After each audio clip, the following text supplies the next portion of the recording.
নমস্কাৰ আপোনালোকে চাবলৈ আৰম্ভ কৰিছে আছামিজ ট্ৰেণ্ডিং আজি 31 ডিচেম্বৰ আৰু আজি ৰাতিপুৱাৰ কেইবাটাও গুৰুত্বপূৰ্ণ খবৰ আহি পৰিছে আৰু এনেধৰণৰ খবৰসমূহ নিতৌ চাবলৈ চেনেলটো ছাবস্ক্ৰাইব কৰি ভিডিঅ'টোত এটা লাইক কৰি দিবলৈ ৰাতিপুৱাৰ প্ৰথমটো গুৰুত্বপূৰ্ণ খবৰ মুছলমানক সন্তানৰ সংখ্যা হ্ৰাস কৰিবলৈ পৰামৰ্শ মুখ্যমন্ত্ৰী হিমন্ত বিশ্ব শৰ্মাৰ অসমৰ সংখ্যালঘু জনসংখ্যাক লৈ নতুন সিদ্ধান্ত মুছলমানক সন্তানৰ সংখ্যা হ্ৰাস কৰিবলৈ পৰামৰ্শ হিমন্ত বিশ্ব শৰ্মাৰ এটা সন্তানতে সীমাবদ্ধ নাথাকিব হিন্দু পিতৃ-মাতৃ পাৰিলে দুটা বা তিনিটা সন্তান জন্ম দিয়ক হিন্দুসকলে মুছলমানক সন্তান হ্ৰাস কৰিবলৈ পৰামৰ্শ দিছে মুখ্যমন্ত্ৰীয়ে 7ৰ পৰা 8টাৰ পৰিৱৰ্তে সন্তান সংখ্যা হ্ৰাস কৰিবলৈ আহ্বান মুখ্যমন্ত্ৰীৰ সংখ্যালঘু অঞ্চলত জনসংখ্যা বৃদ্ধিক লৈ মন্তব্য হিমন্ত বিশ্ব শৰ্মাৰ অধিক সন্তান থাকিলে লাভ নকৰিব চৰকাৰী সুবিধা লাভ নকৰিব চৰকাৰী চাকৰিও ঘোষণা কৰিছে ৰাজ্যৰ মুখ্যমন্ত্ৰী ডক্টৰ হিমন্ত বিশ্ব শৰ্মাই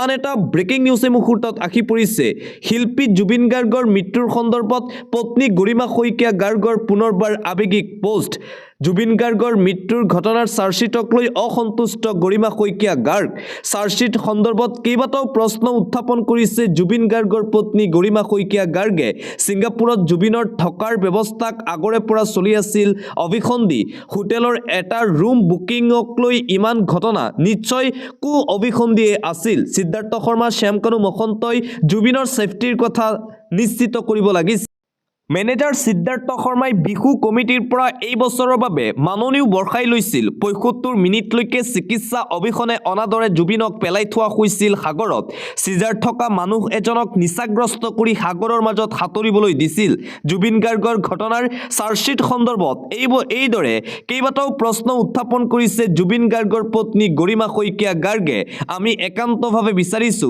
ফাষ্ট ট্ৰেক স্পেচিয়েল বেঞ্চ আদালত য'ত ডেইলি বেচিকত কেৱল জুবিন গাৰ্গৰ কেছৰ শুনানি হোক যাতে অতি সোনকালে জুবিন গাৰ্গে ন্যায় পায় নহলে ৩০০তকৈও অধিক উইটনেছৰ শুনানিত বহু বছৰ লাগিব justice delayed is justice denied চৰকাৰলৈ আৰু এটা বিশেষ অনুৰোধ যাতে এটা ষ্ট্ৰং পাব্লিক প্ৰসিকিউটৰ টিম গঠন কৰি দিয়ে য'ত জ্যেষ্ঠ অধিবক্তাও দুজনমান থাকে আৰু এইদৰে জুবিন গাৰ্গৰ মৃত্যুৰ ঘটনাৰ চাৰ্জশ্বিট সন্দৰ্ভত সামাজিক মাধ্যমত পুনৰবাৰ আৱেগিক পোষ্ট গৰিমা শইকীয়া গাৰ্গৰ ছিংগাপুৰত যদি জুবিন গাৰ্গ নগলেহেঁতেন তেন্তে শ্যামকানু মহন্তই জুবিন গাৰ্গক হত্যা কৰিলেহেঁতেন বুলিও বিস্ফোৰক মন্তব্য কৰিছে জুবিন গাৰ্গৰ পত্নী গৰিমা শইকীয়া গাৰ্গে দিবলৈছো আন এটা অতিকৈ গুৰুত্বপূৰ্ণ খবৰ 7 দিনলৈ বিদ্যালয় বন্ধৰ ঘোষণা কৰা হৈছে ৰাজ্যত প্ৰচণ্ড শীতৰ মাজতেই বিদ্যালয় বন্ধৰ ঘোষণা শিক্ষামন্ত্ৰীৰ 7 দিনলৈ বন্ধ থাকিব সকলো স্কুল 31 ডিচেম্বৰ অৰ্থাৎ আজিৰে পৰা 6 জানুৱাৰী তাৰিখলৈ বিদ্যালয় বন্ধৰ ঘোষণা কামৰূপ মহানগৰ জিলাত প্ৰযোজ্য হ'ব এই নিয়ম শ্ৰীভূমিতো বিদ্যালয় ঘোষণা কৰা হৈছে বিদ্যালয় পৰিদৰ্শকে কৰিলে এই ঘোষণা অন্য জিলাতো হ'ব পাৰে বন্ধৰ ঘোষণা ৰাজ্যত প্ৰচণ্ড শীত আৰু তাৰ মাজতেই জিলা আয়ুক্তক কৰ্তৃত্ব শিক্ষা বিভাগক সিদ্ধান্ত ল'বলৈ আহ্বান জনাইছে শিক্ষামন্ত্ৰী ডক্টৰ ৰণোজ পেগুৱে পৰৱৰ্তী খবৰ এইবাৰ হিন্দু লোকক অধিক সন্তান জন্ম দিবলৈ আহ্বান জনাইছে জমিয়ত উলেমা ই হিন্দে সংখ্যালঘুৰ জনসংখ্যা বৃদ্ধিক লৈ মুখ্যমন্ত্ৰী হিমন্ত বিশ্ব শৰ্মাৰ প্ৰতিক্ৰিয়াৰ প্ৰত্যুত্তৰ দিছে হিন্দু লোকসকলে 5টাকৈ সন্তান জন্ম দিয়ক হিন্দু লোকৰ জনসংখ্যা বৃদ্ধি হ'লে ভাৰতৰ বাবে ভাল হ'ব মুখ্যমন্ত্ৰীয়ে ভাত নিদিয়ে ঈশ্বৰেহে ভাত দিয়ে মুছলমানৰ জনসংখ্যা ৰোধক লৈ মুখ্যমন্ত্ৰী হিমন্ত বিশ্ব শৰ্মাই কৰিছিল যোৱাকালি মন্তব্য অধিক সন্তান জন্ম নিদিবলৈ মুছলমানক পৰামৰ্শ দিছিল মুখ্যমন্ত্ৰীয়ে তাৰ পিছতেই জমিয়ত উলেমা ই হিন্দৰ ফালৰ পৰা প্ৰতিক্ৰিয়া প্ৰকাশ কৰি কোৱা হৈছে হিন্দু লোকে 5টাকৈ সন্তান জন্ম দিয়ক অন্য এটা খবৰ জাপানক পিছ পেলাই বিশ্বৰ চতুৰ্থ অৰ্থনীতিৰ দেশ হিচাপে পৰিগণিত হৈছে আমাৰ ৰাষ্ট্ৰ ভাৰতবৰ্ষ এটা ভাল খবৰ এই মুহূৰ্তত আহি পৰিছে বিশ্বৰ চতুৰ্থ অৰ্থনীতিৰ দেশ হিচাপে পৰিগণিত ভাৰতবৰ্ষ আগশাৰীৰ দেশ জাপানকো পিছ পেলালে ভাৰতবৰ্ষই 4.8 ট্ৰিলিয়ন ডলাৰ স্পৰ্শ কৰিলে ভাৰতৰ অৰ্থনীতিয়ে 2030 চনত জাৰ্মানীকো অতিক্ৰম কৰাৰ পথত ভাৰত গ্লোবেল জিডিপি আউটলুকৰ সমীক্ষাত প্ৰকাশ পাইছে এই তথ্য সমীক্ষাৰ প্ৰথম নম্বৰত আছে আমেৰিকা যুক্তৰাষ্ট্ৰ আমেৰিকা চীন জাৰ্মানীৰ পাছতে স্থান দখল কৰিছে ভাৰতবৰ্ষই বিশ্বৰ চতুৰ্থ অৰ্থনীতিৰ দেশ হিচাপে পৰিগণিত ভাৰত আন এটা ব্ৰেকিং নিউজ প্ৰসংগ অবৈধ বাংলাদেশী খেদিবলৈ আকৌ 5 বছৰ লাগে অমিত শ্বাহক 10 বছৰে বাংলাদেশী খেদাৰ নামত কি কৰিলে ভাৰতীয় জনতা পাৰ্টিয়ে তাক লৈ প্ৰশ্ন উত্থাপন কৰিছে বিৰোধীয়ে ৰাজ্যিক বিজেপিটো ওলাল বাংলাদেশী বিধায়ক বাংলাদেশী প্ৰসংগত বিজেপিক তুলাধুনা প্ৰদেশ কংগ্ৰেছৰ সভাপতি গৌৰৱ গগৈৰ আৰু অসমত উপস্থিত হৈ কেন্দ্ৰীয় গৃহমন্ত্ৰী অমিত শ্বাহে ঘোষণা কৰিছিল যে আৰু 5টা বছৰ আমাক দিয়ক আমি অসমৰ পৰা এজনকৈ অনুপ্ৰৱেশকাৰীক খেদি পঠিয়াম তাৰ পিছতেই কেন্দ্ৰীয় গৃহমন্ত্ৰী আৰু বিজেপি চৰকাৰলৈ মুকলি প্ৰশ্ন উত্থাপন কৰিছে গৌৰৱ গগৈয়ে বিগত 10টা বছৰত আপোনালোকে কি কৰিলে 10টা বছৰত যদি নোৱাৰিলে আৰু 5 বছৰ দিলে কি পাৰিব সেয়া অসমৰ ৰাইজে ভালদৰে জানে অমিত শ্বাহৰ বিৰুদ্ধে এইদৰে আক্ৰমণাত্মক ৰূপত দেখিবলৈ পোৱা গ'ল প্ৰদেশ কংগ্ৰেছৰ সভাপতি গৌৰৱ গগৈক আন এটা গুৰুত্বপূৰ্ণ খবৰ আৰু 5 বছৰৰ বাবে পদুমক ভোট দিয়ক আমি বিচাৰি খেদিম অনুপ্ৰৱেশকাৰী কেন্দ্ৰীয় গৃহমন্ত্ৰীৰ এই মন্তব্যৰ পাছত কেন্দ্ৰীয় গৃহমন্ত্ৰী আৰু বিজেপি চৰকাৰক কঠোৰ ভাষাৰে সমালোচনা কৰিছে বিধায়ক অখিল গগৈয়ে বিগত 10 বছৰত বিজেপিয়ে কিমান বিদেশী বহিষ্কাৰ কৰিলে তাৰ তথ্য ৰাজহুৱা কৰি বিজেপিৰ বিৰুদ্ধে জাঙুৰ খাই উঠিছে শিৱসাগৰ সমষ্টিৰ বিধায়ক তথা ৰাইজৰ দলৰ সভাপতি অখিল গগৈ অন্য এটা খবৰ 2026 নিৰ্বাচনত বিজেপিৰ 3টা মুখ্য ইস্যু নং 1 সনাতনী সংস্কৃতি ৰক্ষা কৰা ইস্যু নং 2 চিনাকি অচিনাকি মানুহ ইস্যু নং 3 বিদেশী বিতৰণ 2026 চনৰ বিধানসভা নিৰ্বাচনৰ বাবে এই 3টা ইস্যু এতিয়া বাছনি কৰিছে ভাৰতীয় জনতা পাৰ্টি সনাতনী সংস্কৃতি ৰক্ষা কৰা চিনাকি অচিনাকি মানুহ বিদেশী বিতৰণ এই 3টা মূল মন্ত্ৰৰে 2026 চনৰ বিধানসভা নিৰ্বাচনৰ বৈতৰণি পাৰ কৰিবলৈ চেষ্টা কৰিছে ভাৰতীয় জনতা পাৰ্টিয়ে কিন্তু বিৰোধীয়ে এতিয়া বিজেপিৰ বিৰুদ্ধে কেইবাটাও গুৰুতৰ অভিযোগ উত্থাপন কৰিছে এটা পলিটিক্যাল ব্ৰেকিং নিউজ 2026 নিৰ্বাচনলৈ ৰণদংকা অসম জাতীয় পৰিষদৰ বৃহৎ যোগদান কাৰ্যসূচী হাজাৰ সমৰ্থকৰ সৈতে অজাপত বৃহৎ যোগদান কাৰ্যসূচী অনুষ্ঠিত হৈছে 26 বিধানসভা নিৰ্বাচনলৈ ৰণদংকা বজালে অসম জাতীয় পৰিষদৰ লুৰিণজ্যোতি গগৈ ৰাজেন গোহাঁইৰ উপস্থিতিত বৃহৎ যোগদান কাৰ্যসূচী অনুষ্ঠিত হয় সহস্ৰাধিক সমৰ্থকৰ সৈতে এজেপিত যোগদান ৰেজাউল কৰিম চৌধুৰীৰ ডবকাত বৃহৎ ৰেলীৰে ৰেজাউল কৰিম চৌধুৰীৰ যোগদান কাৰ্যসূচী অসম জাতীয় পৰিষদত ৰেজাউল কৰিম চৌধুৰী অগপৰ প্ৰাক্তন বিধায়ক খলিলুৰ ৰহমানৰ চৌধুৰীৰ পুত্ৰ বৃহৎ যোগদান কাৰ্যসূচীৰে পুনৰ শক্তি বৃদ্ধি হ'ল 26 পূৰ্বে অসম জাতীয় পৰিষদৰ যোগদান কাৰ্যসূচীত উপস্থিত লুৰিণজ্যোতি গগৈ ৰাজেন গোহাঁই ৰাজু ফুকন 2026 নিৰ্বাচনত যেনেকৈ হলেও বিজেপিক উৎখাত কৰিবই লাগিব বুলি মন্তব্য লুৰিণৰ বিজেপি চৰকাৰৰ হিন্দু মুছলমানৰ ৰাজনীতিক ধূলিসাৎ কৰাৰ হুংকাৰ অসম জাতীয় পৰিষদৰ শংকৰ আজানৰ দেশ প্ৰতিষ্ঠা কৰিবলৈ পণ ল'লে সভাপতি লুৰিণজ্যোতি গগৈয়ে আজমলৰ 20 বছৰৰ শাসনক উৎখাত কৰাৰ হুংকাৰ অসম জাতীয় পৰিষদৰ সভাপতিগৰাকীৰ যোগদান সভাত মুখ্যমন্ত্ৰী বিজেপি চৰকাৰক তীব্ৰ ভাষাৰে সমালোচনা এজেপিৰ নেতৃত্বৰ অচিনাকি নাগৰিকৰ বোজাত জাপি দিয়া বিজেপিৰ ষড়যন্ত্ৰকো বাধা দিব অসম জাতীয় পৰিষদে যোগদান সভাতেই সংকল্প অসম জাতীয় পৰিষদৰ সভাপতি লুৰিণজ্যোতি গগৈৰ আন এটা গুৰুত্বপূৰ্ণ খবৰ বংগতহে অকল আছে অনুপ্ৰৱেশকাৰী কাশ্মীৰত নাই এটা কথা উত্তৰ দিয়া বন্ধু পেহেলগামৰ বাবে জগৰীয়া কোন সৌহিদিনা দিল্লীৰ ঘটনাৰ বাবে জগৰীয়া কোন মঙলবাৰে কেন্দ্ৰীয় গৃহমন্ত্ৰী অমিত শ্বাহে কলকাতাত বিজেপি শাসনলৈ আহিলে পশ্চিমবংগৰ পৰা বিচাৰি অনুপ্ৰৱেশকাৰী খেদিম বুলি কৰা মন্তব্যৰ তীব্ৰ প্ৰতিক্ৰিয়া প্ৰকাশ কৰিছে পশ্চিমবংগৰ মুখ্যমন্ত্ৰী মমতা বেনাৰ্জীয়ে কেন্দ্ৰীয় গৃহমন্ত্ৰী অমিত শ্বাহ আৰু বিজেপি চৰকাৰৰ বিৰুদ্ধে এইদৰে সৰব হৈ পৰিছে বংগকন্যা তথা মুখ্যমন্ত্ৰী মমতা বেনাৰ্জী আন এটা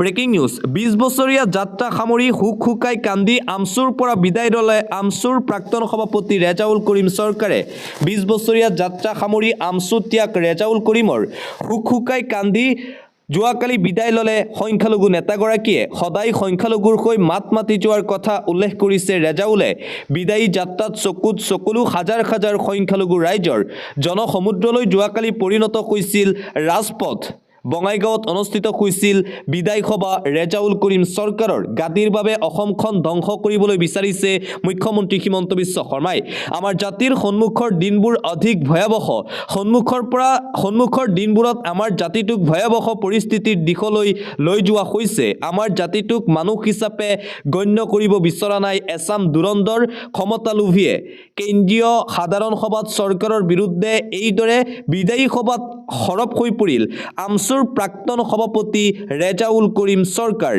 দিবলৈছো আন এটা অতিকৈ গুৰুত্বপূৰ্ণ খবৰ বেদখলকাৰী মিয়াক উচ্ছেদ কৰিলে অখিল গগৈয়ে বেয়া পায় বুদ্ধিজীৱী হীৰেণ গোহাঁই ছাৰৰো বুদ্ধি নষ্ট হৈছে মোৰ শিক্ষাগুৰু যদিও তেওঁক আজিকালি ছাৰ বুলি ক'লে মোক বহুতে বেয়া পায় অসমৰ কৃষ্টি সংস্কৃতি সুৰক্ষাৰ বিপৰীত চিন্তা কৰে বিৰোধী দলসমূহে বটদ্ৰৱা প্ৰকল্পক সমালোচনা কৰি বহু নিজ কাম কৰিছে বিধায়ক অখিল গগৈয়ে বিৰোধীক উদ্দেশ্যি পুনৰবাৰ তীব্ৰ সমালোচনা কৰি এই মন্তব্য কৰে ৰাজ্যিক বিজেপিৰ সভাপতি দিলীপ শইকীয়াই বিধায়ক অখিল গগৈৰ বিৰুদ্ধেও সৰব হৈ পৰিছে দিলীপ শইকীয়া অন্য এটা খবৰ বিজেপিয়ে সাজু কৰিছে বিধানসভা নিৰ্বাচনৰ প্ৰাৰ্থীৰ তালিকা বিজেপি সম্পূৰ্ণৰূপে সাজু ২৬ক লৈ প্ৰাৰ্থিত্বক লৈ বৃহৎ ঘোষণা মুখ্যমন্ত্ৰীৰ ফেব্ৰুৱাৰী মাহত ঘোষণা কৰা হ'ব প্ৰাৰ্থিত্বৰ তালিকা কংগ্ৰেছে এতিয়াও চূড়ান্ত কৰিব পৰা নাই মিত্ৰতা বিৰোধীয়ে কেতিয়া ঘোষণা কৰিব ২৬ৰ বিধানসভা নিৰ্বাচনৰ বাবে প্ৰাৰ্থীৰ তালিকা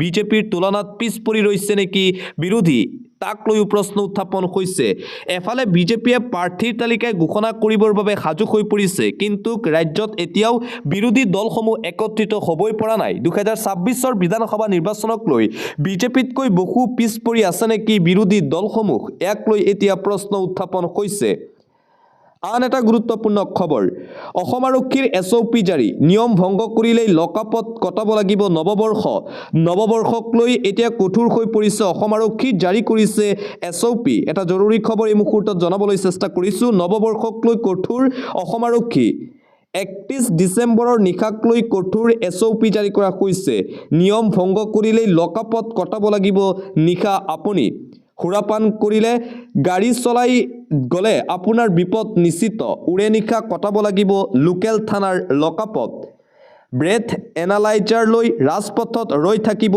আৰক্ষী সুৰাপায়ীক সকীয়নি দি অসম আৰক্ষীৰ এই জাননী জাৰি সুৰাপায়ীক ৩১ ডিচেম্বৰৰ পাৰ্টি কৰিবলৈ লোকেল থানালৈ আমন্ত্ৰণ নৱবৰ্ষক লৈ মুঠতে এতিয়া কঠোৰ হৈ পৰিছে অসম আৰক্ষী নৱবৰ্ষৰ প্ৰাকখনত অসম আৰক্ষীৰ ফালৰ পৰা কেইবাটাও এছঅপি জাৰি কৰা হৈছে এছঅপি নামানিলে আপোনাৰ বিপদো নিশ্চিত পৰৱৰ্তী খবৰ উচ্ছেদিতক সংস্থাপনৰ নামত দুৰ্নীতি গৰজি উঠিল সদৌ অসম সংখ্যালঘু ছাত্ৰ ইউনিয়ন আৰু স্থানীয় লোক এইবাৰ ৰাজ্যত উচ্ছেদিতক সংস্থাপনৰ নামত বৃহৎ দুৰ্নীতি সংঘটিত হোৱাৰ অভিযোগ চৰকাৰী চাকৰিয়াল ম্যাদী পট্টা থকা লোকে সংস্থাপন পোৱাৰ অভিযোগ দুৰ্নীতিৰ গুৰুতৰ অভিযোগ তুলি গৰজি উঠিল সংখ্যালঘু ছাত্ৰ সংগঠন আমছু উচ্ছেদিত লোকক সংস্থাপন দিয়াৰ নামত দৰঙত এই দুৰ্নীতিৰ অভিযোগ দৌলপুৰৰ উচ্ছেদিত লোকক দলগাঁৱৰ বিভিন্ন স্থানত দিয়া হৈছে সংস্থাপন কিন্তু উচ্ছেদিত লোকৰ বাহিৰে আন লোককো সংস্থাপন দিয়াৰ অভিযোগ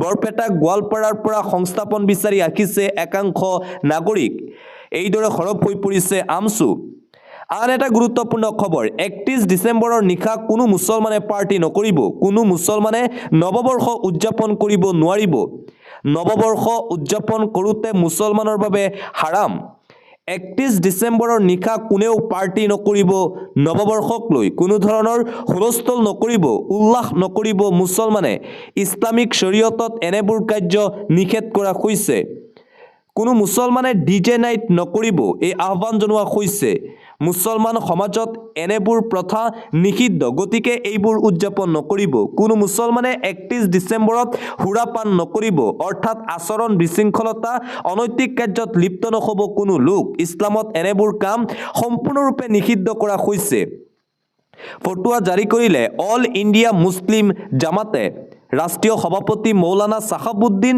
জামাতেৰ ফটোৱা জাৰি নৱবৰ্ষক লৈ আন এটা গুৰুত্বপূৰ্ণ খবৰ ডিজিটেল জেহাদ টাৰ্গেট ভিতৰুৱা অঞ্চলৰ যুৱক যুৱতী অসম অশান্ত কৰিব বিচৰা 11 অপৰাধীক গ্ৰেপ্তাৰ অসম অশান্ত কৰিব বিচৰা মৌলবাদীৰ বিৰুদ্ধে একশ্যন দেখিবলৈ পোৱা গৈছে আৰক্ষীৰ জেহাদী কাৰ্যকলাপৰ সৈতে জড়িত 11টা মৌলবাদীক গ্ৰেপ্তাৰ কৰিছে STF-এ। জামাত উল মুজাহিদিন বাংলাদেশৰ 11 সদস্যক গ্ৰেপ্তাৰ কৰিছে আৰক্ষীয়ে আৰু অসমক লৈ ভয়ংকৰ ব্লুপ্ৰিণ্ট ৰচনা কৰিছিল। তাৰ পূৰ্বে গ্ৰেপ্তাৰ হ'ল 11টাকৈ অপৰাধী।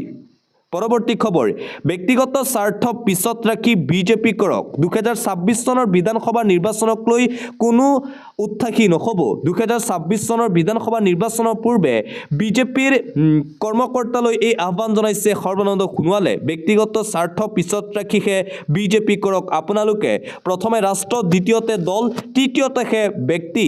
বিজেপিৰ প্ৰতিজন কাৰ্যকৰ্তাই এই কথা ভালদৰে মনত ৰাখক। 2026 বিধানসভা নিৰ্বাচনক লৈ উৎসাহী নহ'ব। প্ৰতিজন বিজেপি কাৰ্যকৰ্তা, নেতা সংযমী হওক। দলৰ ভিতৰত কোনেও খেলিমেলি নকৰিব। দলৰ ভিতৰত যাতে খেলিমেলি নহ'বলৈ সকলোৱে গুৰুত্ব দিয়ক। এইদৰে তাৎপৰ্যপূৰ্ণ মন্তব্য কৰে কেন্দ্ৰীয় মন্ত্ৰী তথা প্ৰাক্তন মুখ্যমন্ত্ৰী সৰ্বানন্দ সোণোৱালে। পৰৱৰ্তী খবৰ, দেশজুৰি হ'ব MG এনৰেগা বচাও আন্দোলন ঘোষণা কৰিছে কংগ্ৰেছৰ যুৱৰাজ তথা বিৰোধী দলপতি ৰাহুল গান্ধীয়ে। 5 জানুৱাৰীৰ পৰা সমগ্ৰ ভাৰতজুৰি আৰম্ভ হ'ব কংগ্ৰেছৰ বৃহৎ আন্দোলন। MG এনৰেগা বচাও আন্দোলন ঘোষণা ৰাহুল গান্ধীৰ। দুখীয়াক কষ্ট দি MG এনৰেগা আঁচনি শেষ কৰিব বিচাৰিছে বিজেপি চৰকাৰে। দেশৰ কোটি কোটি লোকক ন্যূনতম ধন দিছিল MG এনৰেগাই। দুখীয়াৰ কৰ্মসংস্থাপন কাঢ়িব বিচাৰিছে বিজেপি চৰকাৰে। MG এনৰেগা শেষ হ'লে ৰাজ্যই হেৰুৱাব আৰ্থিক ৰাজনৈতিক অধিকাৰ। ৰাজ্যৰ পৰা ধন কাঢ়ি কেন্দ্ৰলৈ নিব বিচাৰিছে বিজেপি চৰকাৰে। প্ৰধানমন্ত্ৰী কাৰ্যালয়ৰ পৰা MG এনৰেগা শেষ কৰাৰ সিদ্ধান্ত লোৱা হৈছে। কাৰো পৰামৰ্শ নোলোৱাকৈ MG এনৰেগা শেষ কৰাৰ সিদ্ধান্ত লৈছে বিজেপিয়ে। MG এনৰেগা শেষ হ'লে ধ্বংস হ'ব গাঁৱৰ অৰ্থনীতি। MG এনৰেগা ৰক্ষাৰ হুংকাৰ দি এই ডাঙৰ মন্তব্য কৰিছে কংগ্ৰেছৰ যুৱৰাজ তথা বিৰোধী দলপতি ৰাহুল গান্ধীয়ে। 5 জানুৱাৰী তাৰিখৰ পৰা কংগ্ৰেছৰ নেতৃত্বত হ'ব বৃহৎ আন্দোলন। অন্য এটা খবৰ, বাংলাদেশত আকৌ হিন্দুক হত্যা। ডিপু অমৃতৰ পাছত বজেন্দ্ৰ বিশ্বাসক নৃশংসভাৱে হত্যা কৰা হৈছে বাংলাদেশত। কমা নাই বাংলাদেশত হিন্দুৰ ওপৰত চলা নৃশংসতা। ডিপুচন্দ্ৰ দাস, অমৃত মণ্ডলৰ পাছত বজেন্দ্ৰ বিশ্বাসক হত্যা বাংলাদেশত। এটা কাপোৰৰ কাৰখানাত নৃশংসভাৱে হত্যা বজেন্দ্ৰক।